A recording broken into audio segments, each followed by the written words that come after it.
খবর 24 সাথে আপনাকে স্বাগত।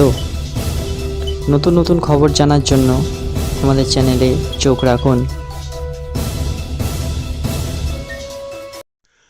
নমস্কার, খবর 24x7 আপনাদের স্বাগত।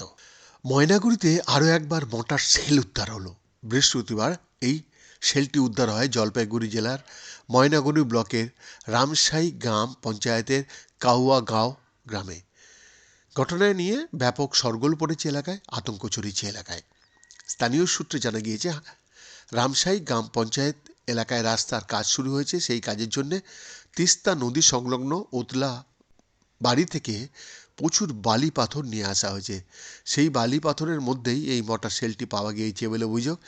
ঘটনার খবর পেয়ে ঘটনাস্থলে পৌঁছায় ময়নাগুড়ি থানার পুলিশ। খবর দেওয়া হয় সেনাবাহিনীকে।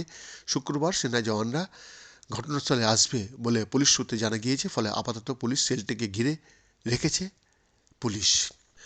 প্রসঙ্গত 2023 সালের 4ই অক্টোবর সিকিমে ভয়াবহ প্রাকৃতিক বিপর্যয় হয়। প্রাণ যায় বহু মানুষের, নিখোঁজ হয়ে যান বহু। বৃষ্টির জেরে লোনক হ্রদ ফেটে হুড়মুড়িয়ে জল নেমে আসে। বিপজ্জনক হয়ে ওঠে লোনক। তার জেরে সেনাবাহিনীর প্রচুর অস্ত্র তিস্তা নদীতে ভেসে যায়। মনে করা হচ্ছে এটি প্রাকৃতিক বিপর্যয়ে ওই সময় ভেসে গেছিল, আর নদী থেকে বালি পাথর আনার সময় এটি সামনে এসেছে। বৈদ্যনাথ দাসের রিপোর্ট, খবর 24x7।